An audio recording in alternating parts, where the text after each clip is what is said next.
할렐루야. 오늘도 2011년도를 여는 첫 예배 오신 여러분을 환영합니다. 지금 다 같이 함께 신명기 동행 가져만 가지고 고백하시겠습니다.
내가 매일 십자가 앞에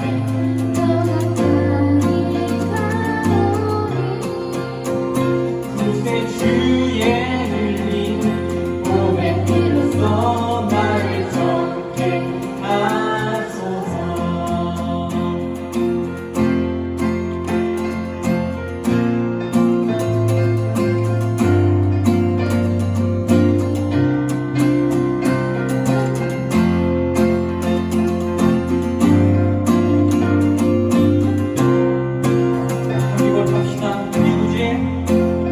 우리 구주의 넓은 사랑을 증량할 자 없으며 주가 주시는 참된 기쁨도 헤아릴 수 없고 내가 매일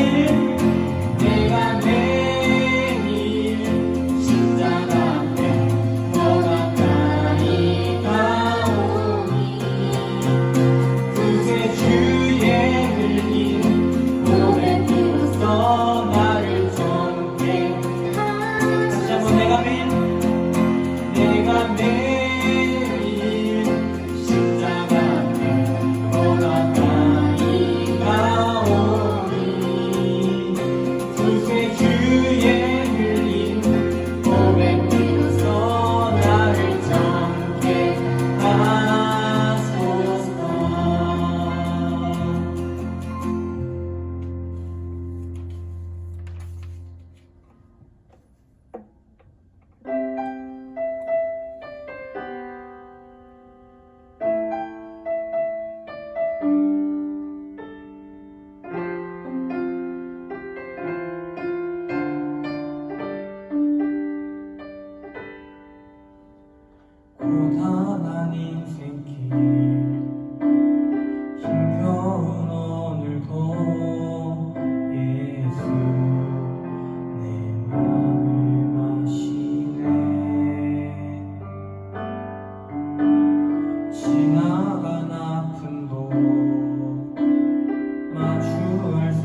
북유럽 스칸디나비아 반도에 서식하는 레밍이라는 쥐가 있습니다.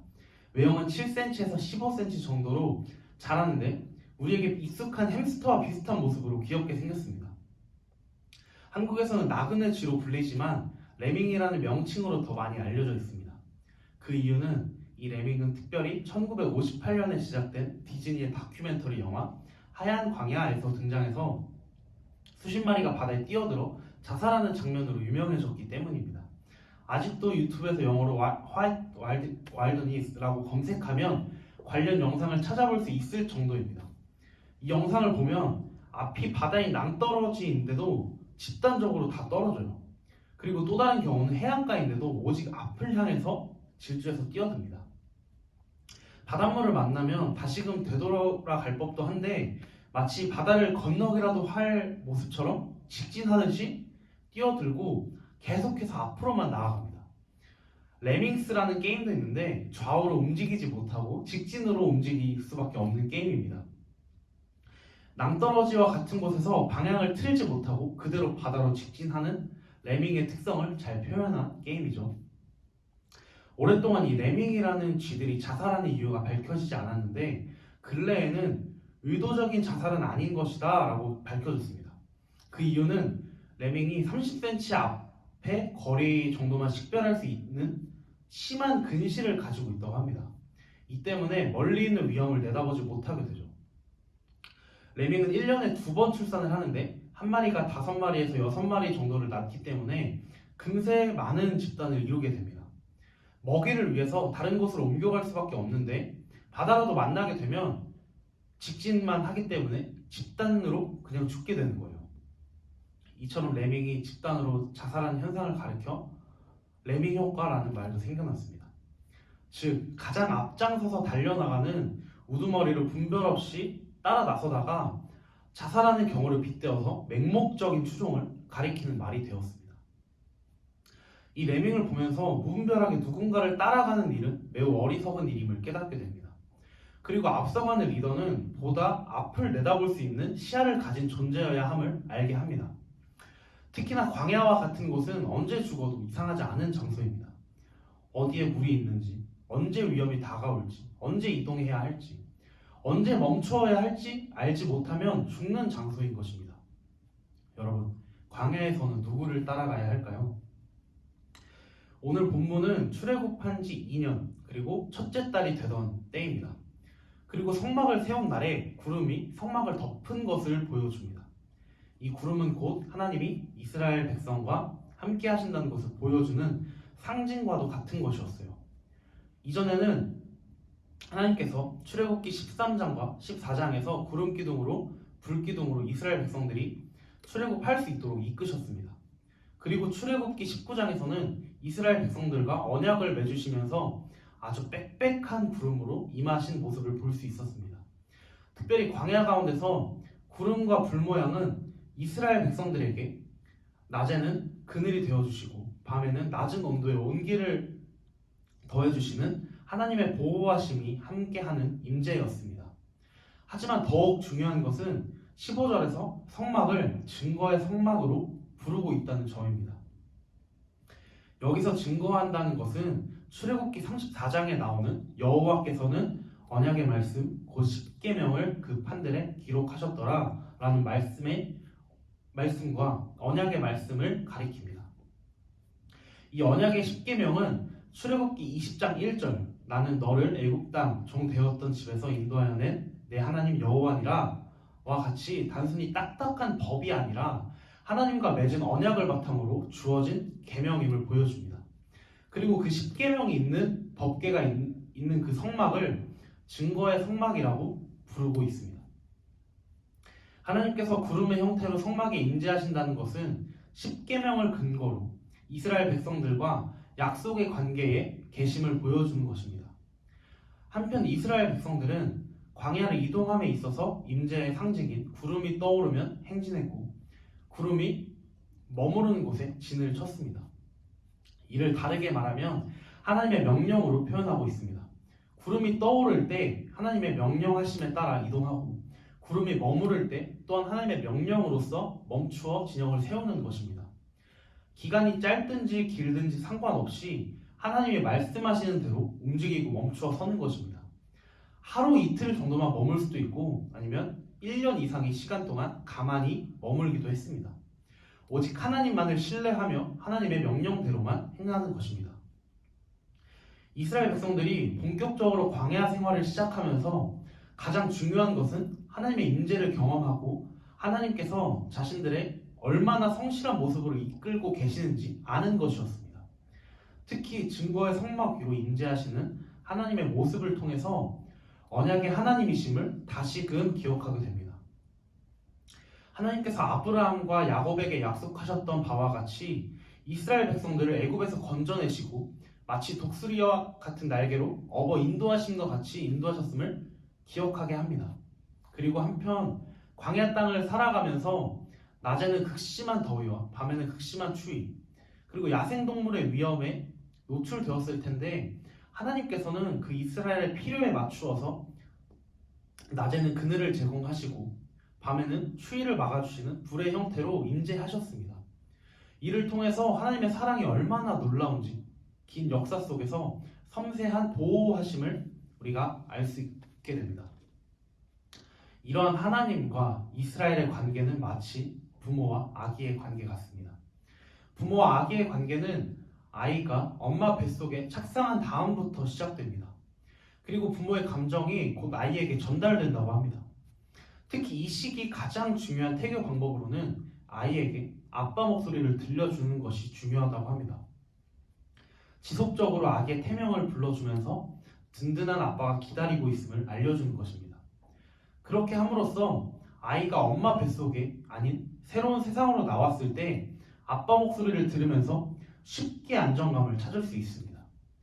이처럼 구름으로 임재하신 하나님은 이스라엘 백성들에게는 엄마 뱃속에서 들려오는 아빠의 목소리가 같지 않았을까 생각됩니다.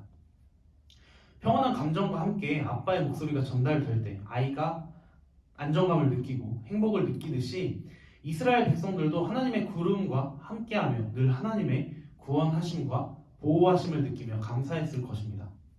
반드시 제때 지켜야 할 명령 다음으로 중요한 것은 순종으로 이스라엘 백성들이 하나님의 명령하심을 따랐다는 것입니다. 즉 구름이 성막 위로 떠오를 때에 이스라엘 자손들은 행진하였고 구름이 머무는 곳에 이스라엘 자손들이 진을 쳤다는 부분입니다. 이 부분은 17절부터 23절까지 계속해서 반복되고 있습니다. 특히 영어 성경 NLT 버전에는 17절에 whenever이라고 기록되어 있는데 항상 하나님의 인도하심을 따라서 움직였음을 보여주고 있습니다. 광야 생활을 하는 동안 그렇게 항상 동일하게 반복했음을 보여줍니다. 민수기 9장에서만 그렇게 한 것이 아닌 광야 생활 내내 그렇게 하는 것입니다. 그리고 때로는 쉬고 싶거나 아픈 것이 핑계가 될 수 없었음을 보여줍니다. 나의 상황이 아니라 하나님이 이끄시는 신호가 가장 최우선 조건임을 보여줍니다. 그래서 하나님의 말씀은 우리에게 명령과 같습니다. 우리에게 주어지는 말씀을 마치 광야 생활에서 생명과 죽음의 순간을 결정하는 명령으로 받아들여야 함을 보여줍니다. 한치 앞을 알 수 없는 광야에서 하나님의 보호하심 없이는 광야의 가혹한 환경 속에서 생존할 수가 없습니다. 여러분, 어느 누가 대신해서 하나님을 대신해서 광야 땅에서 한평생 이끌 수 있을까요? 게다가 한 가족의 수준도 아니고 한 나라와 같이 남자만 60만 3,550명인 이스라엘 백성을 먹이고 살릴 수 있을까요? 오직 하나님밖에 없습니다.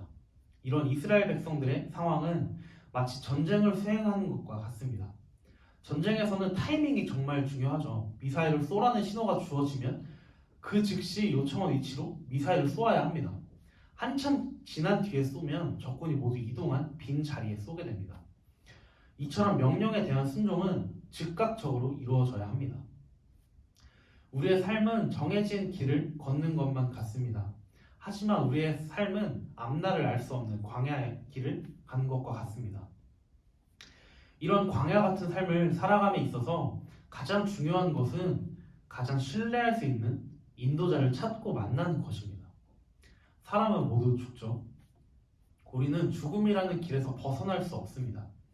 오직 하나님만이 우리 삶의 참된 인도자가 되십니다. 오직 하나님만이 우리 인생을 맡길 수 있는 분이라는 것입니다. 여러분, 우리는 먼저 말씀을 통해서 하나님의 임재를 경험해야 합니다. 이스라엘 백성들이 하나님을 임재하시는 구름으로 경험하였듯이 우리 또한 매일 주어지는 말씀을 통해서 예수님을 바라볼 수 있어야 합니다.